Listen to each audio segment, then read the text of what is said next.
जय हिंद। आज हम लोग सीरीज 5 लेके आए हैं। आइए शुरू करते हैं। दोषारोपण धनात्मक प्रेरक है, तो इसका उत्तर होगा आपका सी। प्रतिभाशाली बालक के लिए दोषारोपण जो होता है वो धनात्मक प्रेरक का काम करता है। प्रश्न नंबर 2, क्रिया प्रसूत अनुकूलन किसके साथ शुरू होता है? तो इसका उत्तर होगा बी। उत्सर्जन प्रक्रिया के द्वारा क्रिया प्रसूत अनुकूलन शुरू होता है। नेक्स्ट प्रश्न, मंद बालक प्राप्त करते हैं, क्या प्राप्त करते हैं? यह प्राप्त करते हैं अपने सम समूह से कम, मतलब जो इनसे बराबर समूह होता है उससे थोड़ा ये कम प्राप्त करते हैं। नेक्स्ट प्रश्न है, स्टिमुलस सब्स्टिट्यूशन का संबंध है किससे? तो आप देखें 4 लोग दिए गए हैं, स्किनर, सीएल हल, पावलोव और आर गुथरी। तो इसमें सी पावलोव से संबंधित है स्टिमुलस सब्स्टिट्यूशन। नेक्स्ट प्रश्न, जब विकास शरीर की केंद्रीय रेखा से प्रारंभ होकर शरीर के बाह्य भागों की ओर होता है तो उसे क्या कहते हैं? मस्तिष्क पृष्ठीय, निकट दूरस्थ, गत प्रवृत्त या उपरोक्त में से कोई नहीं। तो दूसरा होगा बी, निकट दूरस्थ प्रवृत्त। नेक्स्ट प्रश्न, विश्व भारती में शिक्षक शिक्षण कॉलेज को किस नाम से जाना जाता है? शिक्षा भवन, विद्या भवन, विनय भवन या शिक्षा शास्त्र? तो जो ये जाना जाता है वो ये है उत्तर नंबर 3 विनय। नेक्स्ट प्रश्न है, नई तालीम थी शिक्षक उन्मुख, शिशु केंद्रित, दस्तकारी केंद्रित या एक मुख सामाजिक क्रांति? तो नई तालीम थी दस्तकारी केंद्रित, अर्थात उत्तर 3 सही होगा। नया प्रश्न है, अनुशासन जो आंतरिक है वह बाहर से थोपे गए अनुशासन से अच्छा होता है। आंतरिक अनुशासन का तात्पर्य है। तो आप देखिए 4 विकल्प दिए गए हैं, तो चौथा विकल्प सही है, अर्थात अनुशासन जिसका अनुसरण व्यक्ति आत्मा के अनुभूति के फलस्वरूप करता है वही सही है। नेक्स्ट प्रश्न है, गांधी जी के अनुसार शिक्षा का अंतिम लक्ष्य क्या है? मातृभूमि को जानना, सहकारिता, राजनीति में अपनी पैठ बनाना या आत्मज्ञान? तो उत्तर 4 सही है, आत्मज्ञान।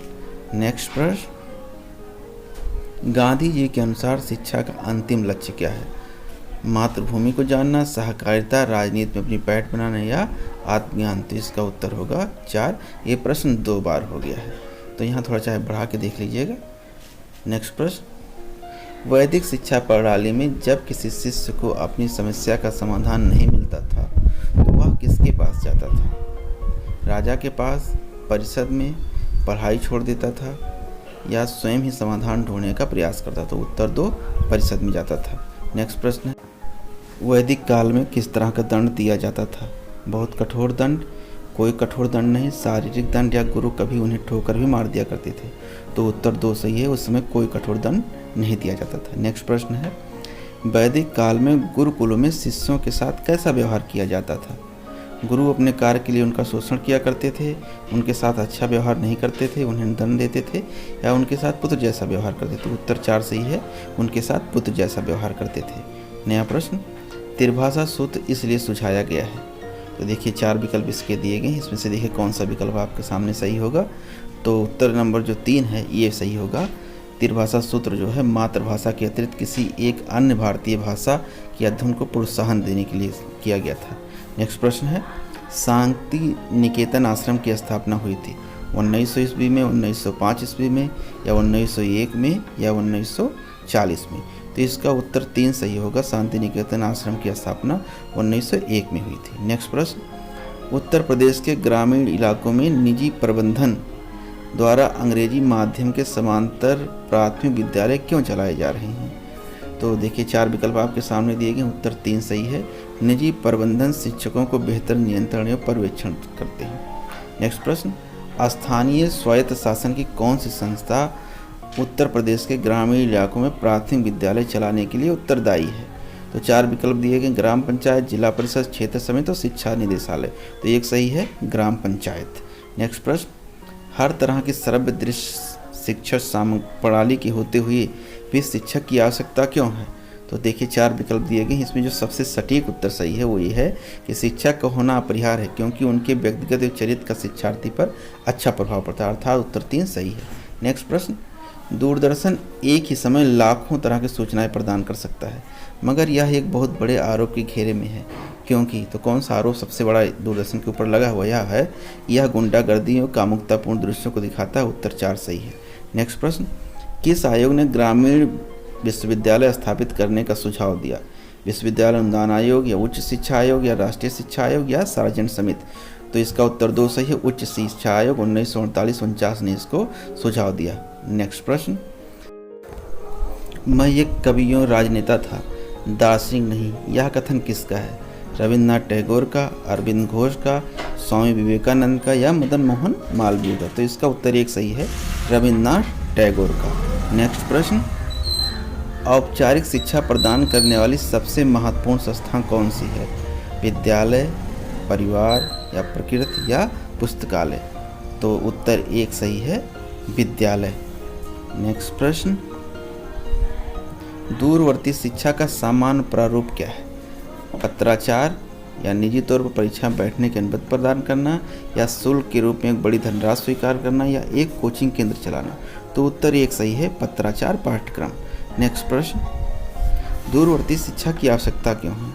कुछ लोगों को रोजगार उपलब्ध कराने के लिए या अवांछित तत्वों को शिक्षित करने के लिए या डिग्री को सस्ता बनाने हेतु या दूरवर्ती शिक्षा गैर औपचारिक शिक्षा का एक अविच्छिन्न हिस्सा है? तो उत्तर 4 सही है। नेक्स्ट प्रश्न, गैर औपचारिक शिक्षा की आवश्यकता क्यों है? वास्तविक शिक्षा की दिशा में आंखें खोलने हेतु, विपक्षी दल को संतुष्ट करने हेतु, औपचारिक संस्थाएं अपने यहाँ भर्ती कराने की भीड़ को संभाल पाने असमर्थ हैं या इनमें से कोई नहीं? उत्तर 3 सही है। नेक्स्ट प्रश्न, औपचारिक शिक्षा के स्रोत क्या हैं? विद्यालय या कोचिंग केंद्र या बिना किसी औपचारिक के वातावरण से प्राप्त अनुभव या शिक्षा दाता? तो उत्तर इसका 3 सही होगा। नेक्स्ट प्रश्न है, औपचारिक शिक्षा हम कहाँ से प्राप्त करते हैं? क्लबों से या राजनीतिक दलों से या विद्यालयों से या धार्मिक स्थलों से? तो निश्चित तौर पे हम औपचारिक शिक्षा विद्यालयों से प्राप्त करते हैं, इसलिए उत्तर 3 सही है। नया प्रश्न, गांधी जी के अनुसार शिक्षा का तात्कालिक लक्ष्य क्या है? जरूरतों से मुक्ति, रोटी और मक्खन, प्रकृति प्रेम या गरीबों की सहायता? तो उत्तर 3 सही है कि शिक्षा का तात्कालिक लक्ष्य है प्रकृति प्रेम। उत्तर 3 सही इसका।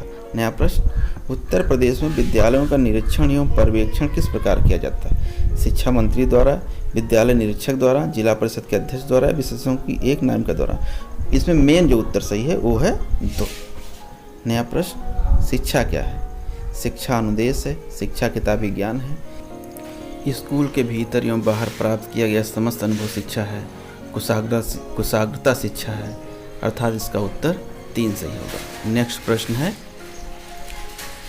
शैशवावस्था आर्थिक अवलंबन की एक अवस्था है क्योंकि वह कमा नहीं रहा होता, वह स्वयं भोजन नहीं जुटा सकता, उसकी असहाय अवस्था में दूसरों पर उसकी आश्रितता या मानुष इसकी शैशवावस्था अपेक्षाकृत लंबी होती? तो उत्तर 3 सही है। नेक्स्ट प्रश्न, उपलब्धि के पीछे निम्नलिखित में से कौन सा घटक कार्य करता है? भाग्य, किसी का अनुग्रह, योग्यता एवं अभिप्रेरणा, अनुवांशिकता? तो उत्तर 3 सही है इसका, योग्यता एवं अभिप्रेरणा। नेक्स्ट प्रश्न है, निम्नलिखित में से कौन सा घटक ज्ञान अर्जन को निर्धारित करता है? धन, स्वास्थ्य या अभिप्रेरणा या इनमें से कोई नहीं? तो उत्तर 3 सही है, अभिप्रेरणा। नेक्स्ट प्रश्न हम लोग देखते हैं, टर्मन एवं बेलार्ड के अनुसार बालिग होने की उम्र होती है 14 वर्ष, 16 वर्ष, 18 वर्ष या 21 वर्ष? तो इसका उत्तर 4 सही होगा। टर्मन के एवं बेलार्ड के अनुसार बालिग होने की उम्र जो है वो 21 वर्ष है। नेक्स्ट प्रश्न है, भारत में शिक्षा समवर्ती सूची में है, इसका क्या तात्पर्य है? तो आपके सामने देखिए 4 विकल्प दिए गए हैं, जो इसमें सर्वोत्तम विकल्प है वो है विकल्प नंबर 2, शिक्षा को वित्त प्रदान करना संयुक्त दायित्व है। नेक्स्ट प्रश्न है, हर्बर्ट स्पेंसन के अनुसार शिक्षा का उद्देश्य क्या है? मोक्ष, ज्ञान प्राप्ति, पूर्ण जीवन निर्वाह या अपने पूर्वजों की गलतियों को सुधारना? तो सबसे उपयुक्त जो है हर्बर्ट स्पेंसन के अनुसार उद्देश्य मोक्ष, उत्तर 1। नेक्स्ट प्रश्न, प्रत्येक कला का उद्देश्य कोई ना कोई भला ही हुआ करता है, यह कथन किसका है? टीपी नंजी का, रास का, अरस्तु का या रूसो का? तो उत्तर 1 सही है, टीपी नंजी का। नेक्स्ट प्रश्न, शिक्षा मनुष्य में पहले से ही उपस्थित पूर्णता की अभिव्यक्ति है, यह कथन किसका है? यह तो आप जानते हैं, बहुत ही ज़्यादा सुविख्यात कथन है यह। उत्तर नंबर 3, स्वामी विवेकानंद जी का। नेक्स्ट प्रश्न, जनसंचार के सभी माध्यम एक जबरदस्त दोष से युक्त हैं, वे पूर्वग्रह युक्त हैं, वे विशाल संख्या में विज्ञापन प्रस्तुत करते हैं, वे एक तरफा संप्रेषण प्रदान करते हैं। इनमें से कोई नहीं। तो उत्तर 3 इसका सही है। नेक्स्ट प्रश्न, उपर्युक्त संशोधन के अनुसार अब माता पिता को अपने बच्चों को आवश्यक रूप से विद्यालय भेजना का कर्तव्य नहीं रह गया है। इसका क्या परिणाम हो सकता है? तो इसका जो उत्तर है, इसका अच्छा प्रत्युत्तर प्राप्त होगा। उत्तर 2 सही है। नेक्स्ट प्रश्न, संविधान के किस संशोधन के तहत 6 वर्ष से लेकर 14 वर्ष तक की उम्र वाले बच्चों के लिए शिक्षा को एक मौलिक अधिकार बनाया गया? तो ये है संविधान संशोधन 93। उत्तर 2 सही है। वीडियो देखने के लिए आप लोगों को बहुत बहुत धन्यवाद।